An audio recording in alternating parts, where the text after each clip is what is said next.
Okay, and welcome to the Streel Track Shop. What we have here is our 12 by 1 1/4 Trans Am replica kit. Basically, this is a kind of a copy of the 6970 Trans Am brake system of the day that used the giant Kelsey Hayes cast iron Lincoln Galaxy caliper. There's a lot of modifications we have to do to this caliper to get it to work this way on these brackets and these drum spindles, but basically this is the cast iron caliper here, and the way we mount this is this custom piece, one-piece billet steel mounting bracket, and it bolts straight onto a drum spindle without any modifications whatsoever.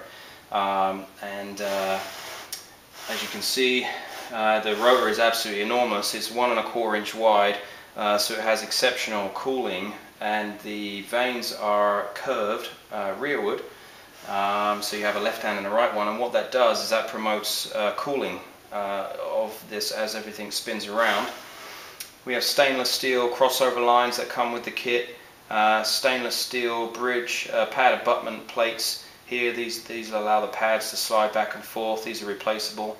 The pads are super easy to change. You pop the wheel off, take these nuts off, take these pads out, these plates off, and then the pads pop out. And the kits come with either a Porterfield R4S, which is good for the street, or their R4 compound, which is what you want to run on the racetrack. This one here is shown with our optional ARP long studs, and then we also offer open-ended lug nuts for that race car look. We've got our hub in here. As you can see, it's a two-piece design, the rotor, so it's got an aluminum hat. When the rotor ring finally does wear out, you just replace the rotor ring, and then we also do recommend that you replace the bolts too, just because of the heat and cooling cycles that those go through. So there you have it. So what we're going to do here is now we're going to go over to the car. We'll break this down here and go over to the car and show you step by step how all of this installs.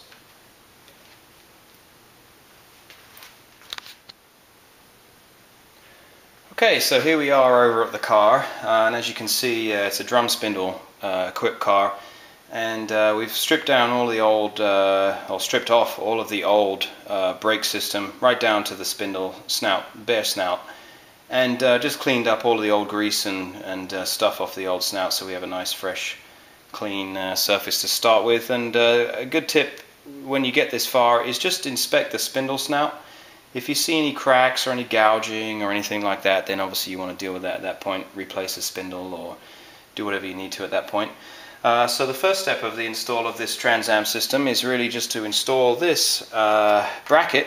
This is the caliper mounting bracket. As you can see, it's a one-piece bracket. It's actually starts out as a 17-pound chunk of steel. It's enormous, and we mill away until we were left with this, and it's a much stronger design. It's much cleaner, I think, than a multiple piece bracket. And then for corrosion protection, it's yellow chromate plated, kind of like a grade 8 bolt. Provides a very good sacrificial barrier. So this basically goes on the spindle, and this is a leading mount caliper design. So what we have is we would go over here like this, and we have these grade 8 bolts that would just go through these holes here, and a longer one for the steering arm side, and then the nuts are a hex nut with a serrated flange. So what these do is they actually kind of key in and tighten into the backside. They're reusable this way rather than using a nylock, which I don't like to use any more than a couple of times each one, because the nylon sort of takes a shape and stops gripping the thread after a while. So I usually throw them away and use new ones, whereas these, if you need to do any brake work, you can take on and off as many times as you like. So these go on like this, and then they get tightened to 40 foot-pounds. Get that nice and tight there. Already got the torque wrench set, so we'll tighten these up.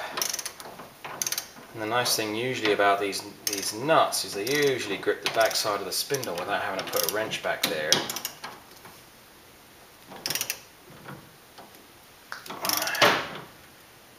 That's one.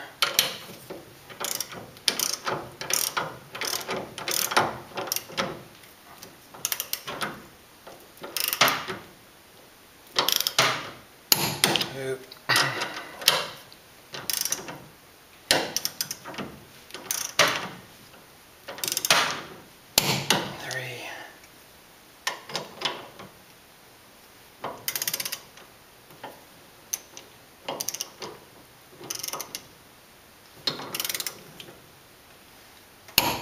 Oh, so there you go, that's nice and securely mounted now. Next phase would be to install the hub. We've already packed the bearings and installed the inner seal on the hub. So that's pretty simple now. You would basically just slip that over the snout here, seat that there, hold this in place, put the outer bearing in,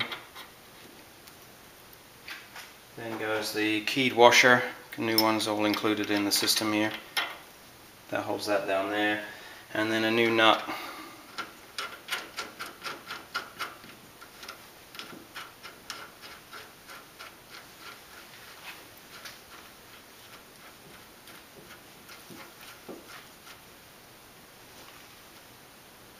Okay, what I like to do is just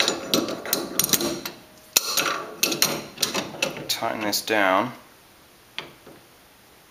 until things start to slow down. You can feel that. Tighten a little more. It's too tight now.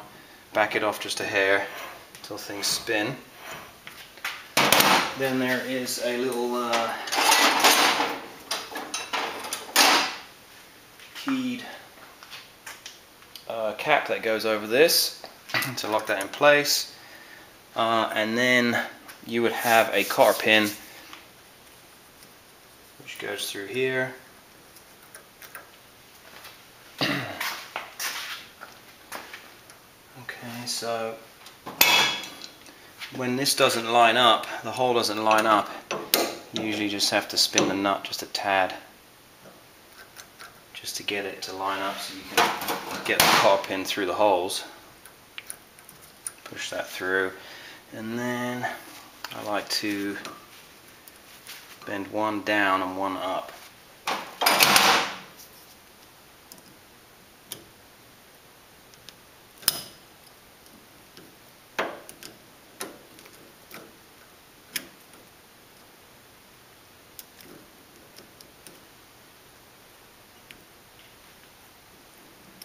Like so. And we'd put a dust cap over that.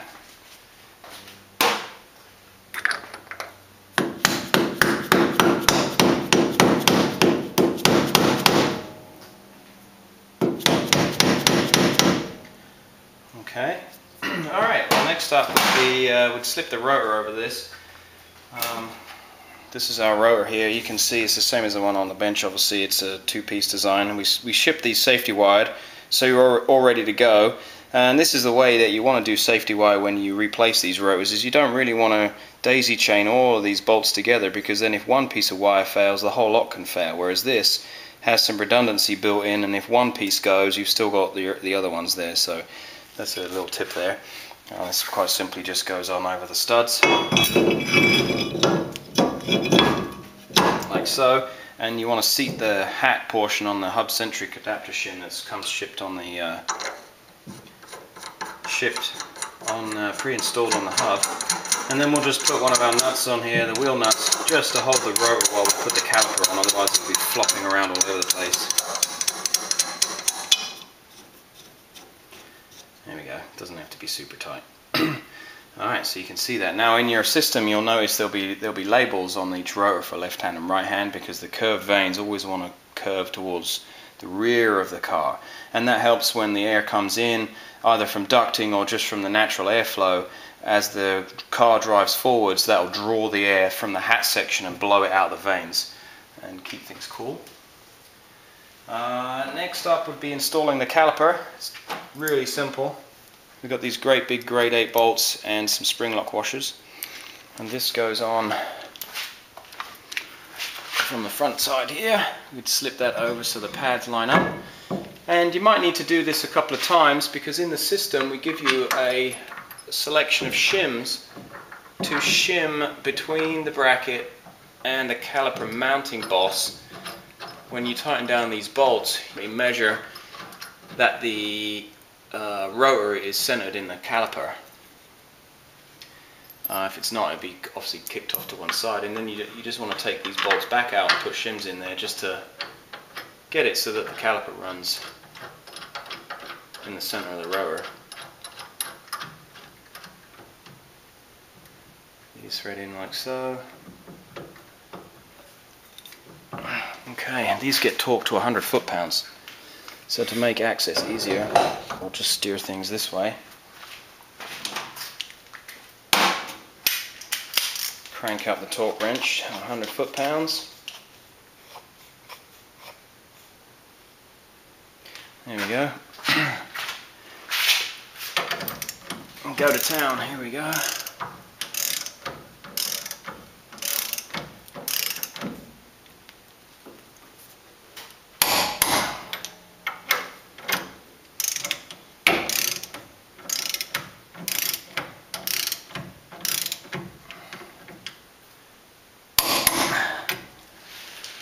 Okay, there you have it. There's the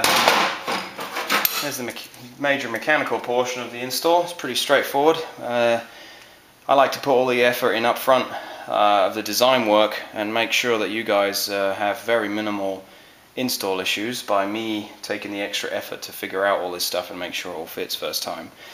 The only thing really left to do would be to install the braided line. We give you a stainless steel braided line in the system here.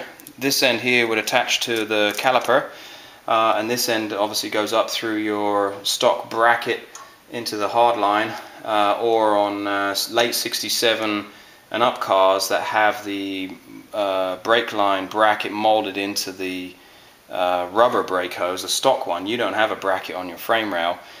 Stock you don't. Maybe over the years your car has been modified and now you do, and that's good. And if you don't, you'll be using a little bracket that we give you in the kit to replace the one that comes on your rubber line. But basically this would attach to here and thread onto this fitting. Then you want to be very careful and take a lot of time routing this hose through suspension components away from things that move as the car turns left, right and up and down. You want to cycle the suspension. So what I would do is take out the spring and cycle the suspension up and down and left and right, and just make sure that this hose is not going to hit something. That would be very bad if this hose tore off. So take some time there.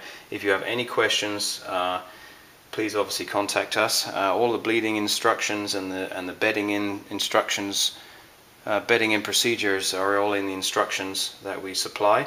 As you can see, it's fairly simple install, and I hope this helped shed some light on how neat this system is. If you have any questions, please contact us. More information and pricing can be found on our website, www.streetortrack.com.